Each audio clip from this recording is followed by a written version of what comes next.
네, 오늘 말씀은 사도행전 7장 17절로 36절의 말씀이고요.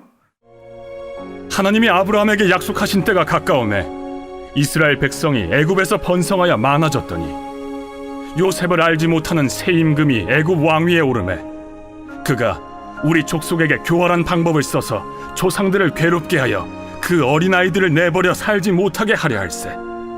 그때 모세가 났는데 하나님 보시기에 아름다운지라. 그의 아버지의 집에서 석 달 동안 길리더니 버려진 후에 바로의 딸이 그를 데려다가 자기 아들로 기르매 모세가 애굽 사람의 모든 지혜를 배워 그의 말과 하는 일들이 능하더라. 나이가 40이 되매 그 형제 이스라엘 자손을 돌볼 생각이 나더니 한 사람이 원통한 일 당함을 보고 보호하여 압제받는 자를 위하여 원수를 갚아 애굽 사람을 쳐 죽이니라. 그는 그의 형제들이 하나님께서 자기의 손을 통하여 구원해 주시는 것을 깨달으리라고 생각하였으나 그들이 깨닫지 못하였더라. 이튿날 이스라엘 사람끼리 싸울 때 모세가 와서 화해시키려 하여 이르되 너희는 형제인데 어찌 서로 해치느냐 하니 그 동물을 해치는 사람이 모세를 밀어뜨려 이르되 누가 너를 관리와 재판장으로 우리 위에 세웠느냐? 내가 어제는 애굽 사람을 죽임과 같이 또 나를 죽이려느냐 하니 모세가 이 말 때문에 도주하여 미디안 땅에서 나그네 되어 거기서 아들 둘을 낳으니라. 40년이 참에 천사가 시내산 광야 가시나무 떨기 불꽃 가운데서 그에게 보이거늘 모세가 그 광경을 보고 놀랍게 여겨 알아보려고 가까이 가니 주의 소리가 있어 나는 내 조상의 하나님 즉 아브라함과 이삭과 야곱의 하나님이라 하신대 모세가 무서워 감히 바라보지 못하더라. 주께서 이르시되 내 발에 신을 벗으라. 내가 서 있는 곳은 거룩한 땅이니라. 내 백성이 애굽에서 괴로움 받음을 내가 확실히 보고 그 탄식하는 소리를 듣고 그들을 구원하려고 내려왔노니 이제 내가 너를 애굽으로 보내리라 하시니라. 그들의 말이 누가 너를 관리와 재판장으로 세웠느냐 하며 거절하던 그 모세를 하나님은 가시나무 떨기 가운데서 보이던 천사의 손으로 관리와 속량하는 자로서 보내셨으니 이 사람이 백성을 인도하여 나오게 하고 애굽과 홍해와 광야에서 40년간 기사와 표적을 행하였느니라. 아멘. 네, 오늘 말씀 계속적으로 스데반의 설교 이제 중간 부분이죠. 그래서 오늘 17절 보면 시작의 17절 하나님이 아브라함에게 약속하신 때가 가까움에 이스라엘 백성이 애굽에서 번성하여 많아졌더니 라고 시작을 하죠. 그러니까 하나님께서 행하신 것이 바로 약속, 언약이란 단어라는 거죠. 아브라함에게 약속하신 것이 여러분 우리에게도 약속하였습니다. 갈라디아서의 바울은 아브라함의 복이 이방인인 우리에게도 주어졌다 전하고 있죠. 그러므로 우리는 그 하나님의 말씀을 믿는 거죠. 그래서 야곱의 식구들이 애굽에 내려갔어요. 그리고 거기서 이스라엘을 번성케 했습니다. 아브라함에게 너의 후손들이 애굽에 가서 살게 된다. 이미 말씀이 있었어요. 그래서 거기서 때가 되면 내가 인도해내서 가나안 땅을 주겠다 하나님이 약속하셨죠.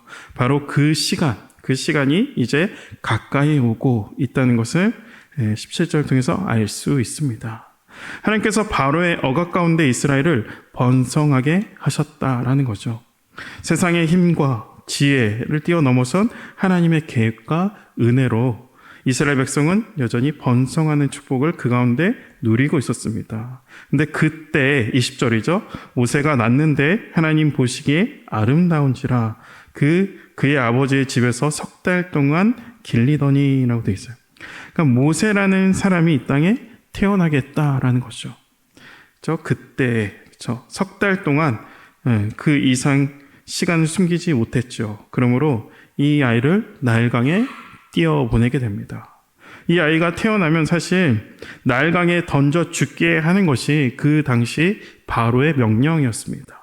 그럼에도 불구하고 아이들을 죽게 하는 그 강가에 바로의 딸 히브리 딸이 히브리 아이를 살렸다라는 거죠. 그래서 물에서 건져냈다고 해서 이 아이의 이름을 모세라고 짓게 됩니다. 그러니까 모세는 애굽의 왕실에서 모든 것을 누리며 배우며 성장하게 되죠. 그래서 하나님의 구원 계획이 여전히 실패하지 않고 하나님의 사람, 단 한 사람 통해서 능히 이스라엘을 구원할 수 있다라는 것을 우리가 알 수 있습니다.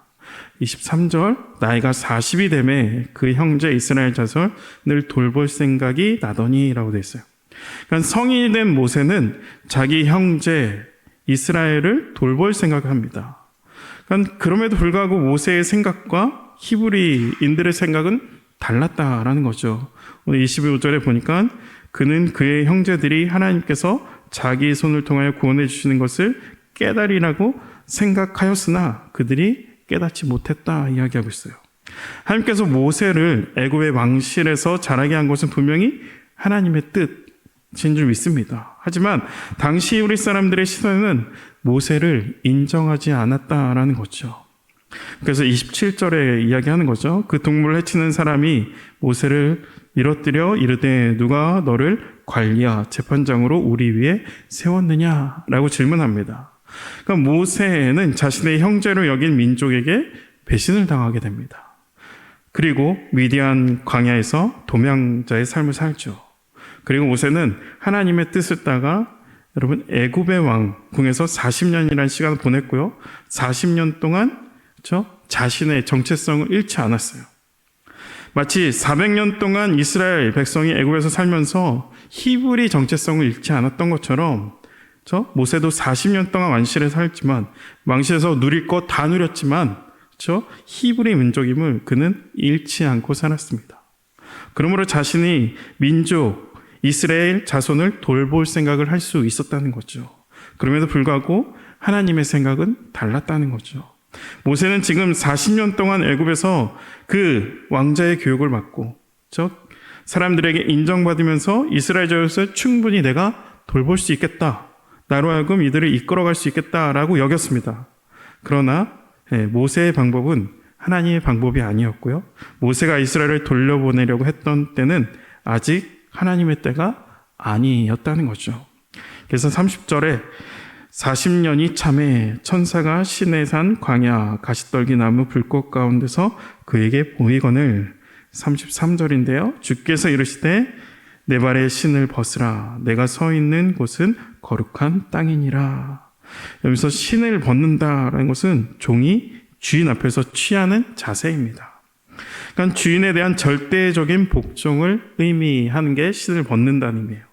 이것은 모세에게 부르심의 길을 감기에 앞서 가져야 할 어떤 기본적인 태도, 자세를 알려주는 거죠.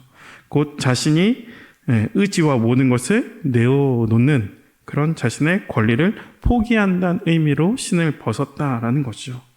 그리고 34절 후반부의 마지막 부분에 내가 너를 애굽으로 보내리라 하십니다. 여러분 모세의 실패는 27절 누가 너를 관리와 재판장으로 세웠느냐 라는 이 질문에 완전히 무너지죠. 무슨 권세로 지금 이스라엘을 이끌려고 하느냐. 그럼 모세에겐 이스라엘 백성에게 이래라 저래라 할 권한이 없다는 것을 이스라엘 백성이 이야기합니다. 그러나 34절에는 분명 하나님께서 모세를 애굽으로 보낸다 말씀하세요. 하나님께서 모세를 보내면서 모세를 세우신 분이 바로 하나님이다라는 것을 분명히 이야기하죠. 그 누구도 아닌 하나님이 부르시고 그를 이스라엘의 관리와 속량자로 보내십니다. 지금 여러분 스데반의 설교를 듣는 사람은 이 이스라엘 역사를 다 잘 알고 있는 사람들이에요.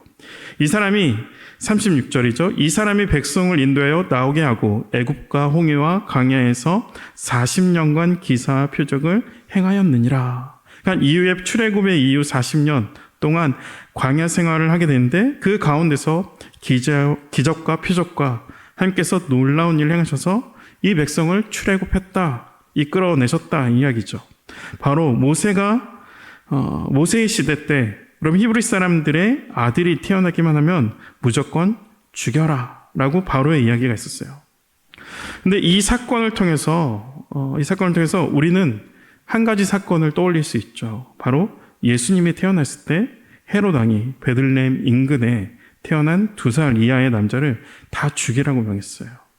그러니까 스데반은 모세와 예수님의 출생 이야기가 비슷한 것을 이야기하고 있고요. 또 20절에 모세가 하나님 보시기에 아름다웠다 표현하는데 이 사도행전을 쓴 누가죠. 누가는 누가복음에서 예수님의 모습을 동일하게 비슷한 표현을 하고 있는 구절이 있어요. 누가복음 2장 52절에 예수는 지혜와 키가 자라가며 하나님과 사람에게 더욱 사랑스러워 가시더라 라고 되어 있어요. 그러니까 모세는 어릴 때의 모습 그리고 예수님의 어릴 때의 모습이 비슷했다라는 것을 기록하고 있다는 거죠. 그리고 35절에 그들의 말이 누가 너를 관리와 재판장으로 세웠느냐 하며 거절하던 그 모세를 하나님은 가시나무 떨기 가운데서 보이던 천사의 손으로 관리와 속량한 죄로 보내셨으니 라고 되어 있어요. 그러니까 모세가 하나님을 보내심으로 애굽 땅에 가게 된 것처럼 예수님도요. 하나님의 보내심에 순종하여 이 땅에 왔다라는 거죠. 그리고 그러므로 스데반은 모세와 예수님의 어떤 비슷한 지점을 계속적으로 전해주고 있습니다. 그러니까 모세를 통해서 예수님을 지금 설명하고 있는 거죠. 그리고 중요한 부분은 모세와 예수님을 거절하는 백성이에요. 모세에 대한 이스라엘 백성의 태도, 모세를 향한 이스라엘의 백성은 하나님이 보내신 모세를 거역하고 있는 모습이죠. 하나님께서 너희의 탄식 소리, 노예 생활이 힘들어서 너희를 구원하려고 모세를 택해서 보냈는데 이스라엘 백성이 그들을 구원자인 모세를 거절했다는 거죠. 불순종했어요. 그래서 이스라엘의 조상은 다 불순종의 조상이었다. 이 말을 하고 있는 거죠. 똑같이 하나님께서 로마의 압제 고난 가운데서 탄식하던 그 이스라엘 백성을 구원하기 위해 하나님의 아들 예수 그리스도를 보냈는데 똑같이 모세를 거역한 이스라엘 백성, 우리의 조상처럼 너희도 예수 그리스도를 거절했다 이야기하는 거예요.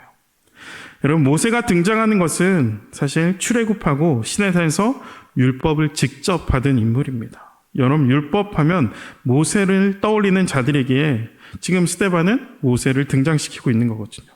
그럼에도 불구하고 오늘 말씀은 출애굽기 모세에 대한 메시지는 아니에요.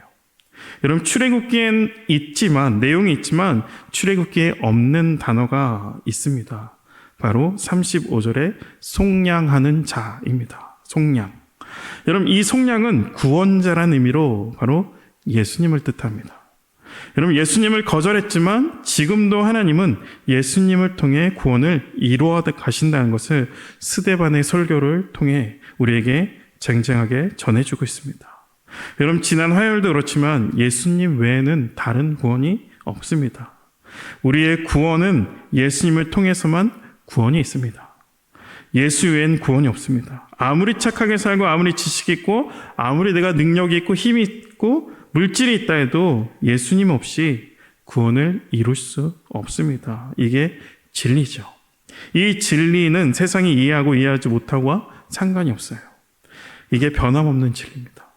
여러분, 신앙은 그 예수를, 우리의 구원자 되신 예수를 붙잡는 것에 있죠.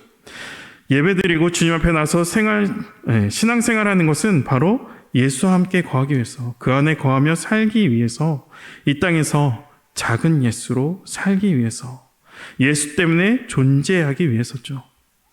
우리는 예수님 없이 의미 없는 존재입니다. 에베소서 2장 10절에 우리는 그가 만드신 바라 그리스도 예수 안에서 선한 일을 위하여 지으심을 받은 자니 라고 되어 있어요. 우리는 예수 안에 지으심을 받았다는 거죠. 그러므로 예수 밖으로 나가면 우리는 아무 의미 없는 존재입니다. 여러분, 오직 예수를 붙잡는 진정한 본질서로 나가 이 허락하신 오늘의 한 날도 주님을 붙잡고 살아낼 수 있는 저와 여러분 될 수 있기를 축복합니다. 우리 같이 기도하겠습니다. 하나님 감사합니다. 하나님, 오늘도 다시 한번 우리의 구원자 되시고 우리를 속량하신 그 하나님의 은혜를, 그 십자가의 은혜를 기억하게 하시니 감사합니다. 다른 이로서는 구원을 받을 수 없나니 천하 사람 중에 구원받을 만한 다른 이름을 우리에게 주신 일이 없음이라 하였더라. 스데반의 죽음을 앞두고 복음의 진리를 선포하는 이 말씀을 우리가 듣습니다. 다시 한번 우리가 예수만이 우리의 속량자이십니다. 그러므로 예수만이 진리고 생명임을, 예수만이 참 길임을 고백하는 우리의 한날이 되게 하여 주시옵소서. 예수 그리스도 이름으로 기도합니다. 아멘.